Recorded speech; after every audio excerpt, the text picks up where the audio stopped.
When an elderly black woman requested a simple drink, she wasn't expecting resistance. But the flight attendant's refusal went far beyond rudeness. It was pure disrespect. Moments later, her son's shocking revelation changed everything.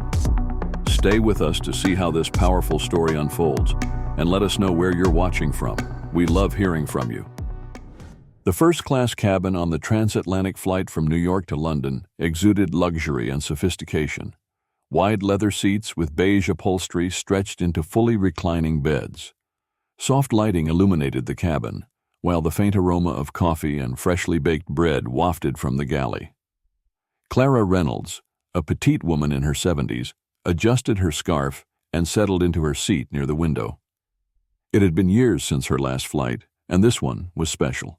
Her son, Derek Reynolds, had insisted on taking her to London to see the city she'd always dreamed of visiting.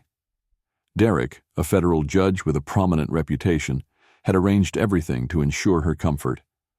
As Clara adjusted her reading glasses and reached for the in-flight menu, she pressed the service button to request a glass of water.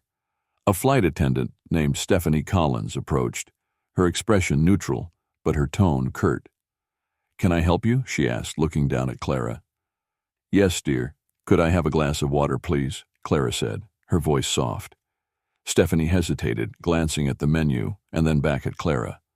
"Water will be served after takeoff," she said dismissively, walking away without another word. Clara blinked, surprised by the abruptness. Why did it feel like her simple request was met with unnecessary resistance? As the plane leveled off after takeoff, Clara noticed Stephanie attending to other passengers, offering drinks and snacks with a polished smile. Yet she hadn't returned to Clara's row. Clara pressed the service button again. Stephanie arrived moments later, her smile now replaced with a look of mild irritation. "What is it now?" Stephanie asked, her tone clipped. "I'd like that glass of water now if it's not too much trouble," Clara said, her voice still kind, but tinged with confusion. Stephanie sighed audibly. "Are you sure you're in the right section? This is first class." Clara blinked, startled. "I am in the right section. My son arranged this seat for me." Stephanie crossed her arms. "We've had situations before where passengers upgrade themselves. If you don't have the credentials for this seat, I'll need to verify your ticket." Passengers nearby began to glance over, some whispering among themselves. Clara reached for her bag, fumbling to find her boarding pass. "There's no need to treat me like this," Clara said quietly, her voice trembling slightly. Stephanie responded flatly.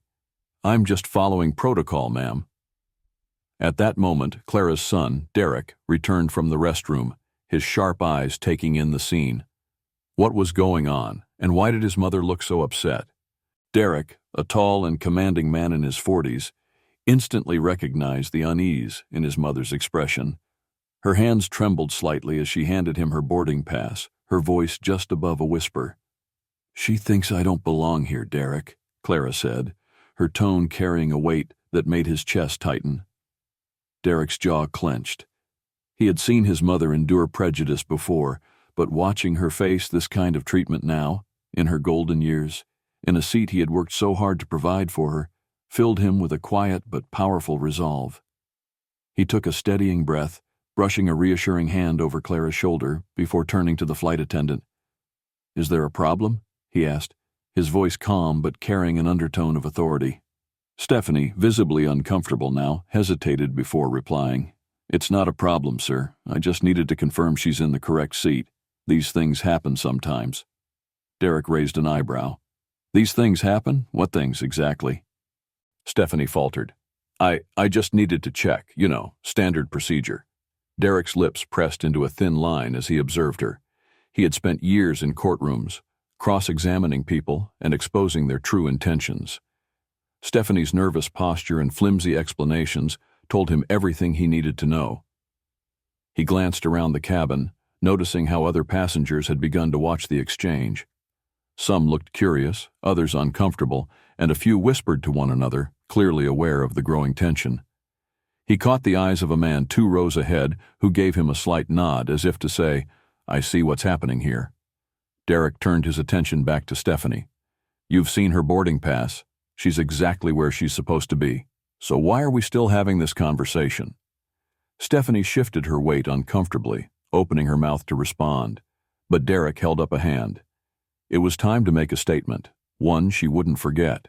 Derek took a deliberate step forward, his tall frame towering over the visibly uncomfortable Stephanie. His voice, calm yet commanding, sliced through the murmurs of the cabin.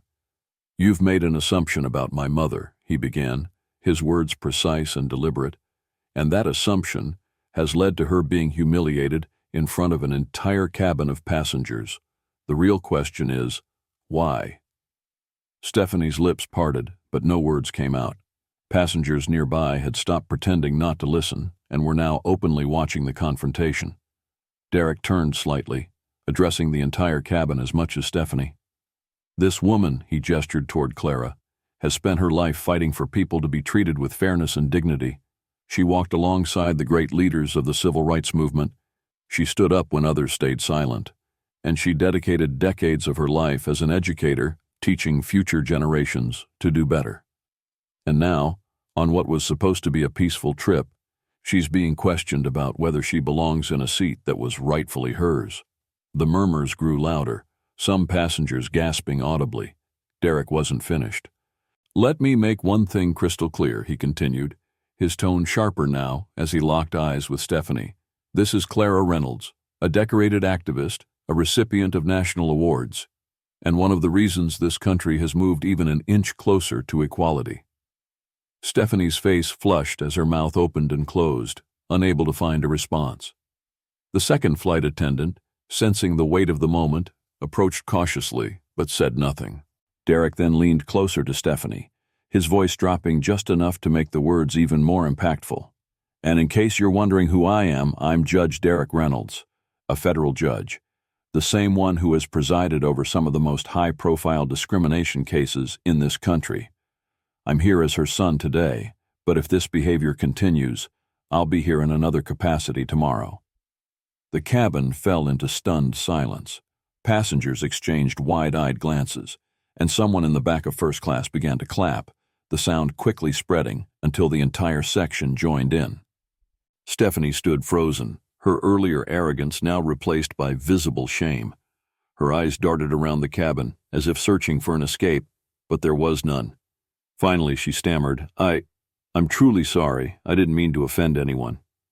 Derek tilted his head slightly, his expression unyielding. "This isn't about intent, it's about impact. Your actions embarrassed and disrespected my mother in front of an entire cabin. An apology is a start, but what will you and this airline do to make sure this doesn't happen again?" The second flight attendant, Maria, stepped forward, her voice soft but urgent. "Judge Reynolds, Miss Reynolds, on behalf of the crew, I deeply apologize for what happened. We'll be reporting this incident to our supervisor immediately, and I'll personally ensure this doesn't go unaddressed." Clara, who had been silent until now, reached out and placed her hand gently on Derek's arm. Her calm voice carried a quiet strength. "Derek, let it go. I've dealt with worse in my life, and I've learned that the best way to teach people is through forgiveness." Derek hesitated, his jaw tightening. "Forgiveness doesn't mean ignoring accountability, Mom." Clara smiled softly. "I know, but holding on to anger doesn't serve us either. Let's make sure this is a lesson they won't forget." Maria nodded quickly. "It will be, I promise. Please let us know if there's anything we can do to make your flight more comfortable." Passengers around them chimed in, their voices a mix of support and admiration. "Miss Reynolds, you're an inspiration," one man said, clapping again. Another added, "It's because of people like you that things are changing." Stephanie, still visibly shaken, turned to Clara. "I truly am sorry, Miss Reynolds. I'll make sure to reflect on what happened here today." Clara, ever gracious, nodded. "See that you do. Respect isn't just about knowing someone's name or status. It's about treating everyone with kindness, no matter who they are." Derek sighed, his shoulders relaxing slightly as he watched his mother's poise turn the moment into a teachable one. As they settled back into their seats, Maria returned with glasses of sparkling water and a note that read, "Thank you for your grace. We'll do better." Clara smiled, her earlier unease fading, but Derek couldn't help but wonder, would the airline truly learn from this, or was this just another hollow apology? Clara leaned back in her seat, finally sipping the glass of water she had been denied earlier. As the plane soared over the Atlantic, she looked at her son and smiled. "The fight never truly ends," she said, "but moments like this remind me why it's always worth it." Have you ever witnessed or experienced a situation like this? Share your story in the comments, and don't forget to subscribe for more inspiring tales of justice, resilience, and change.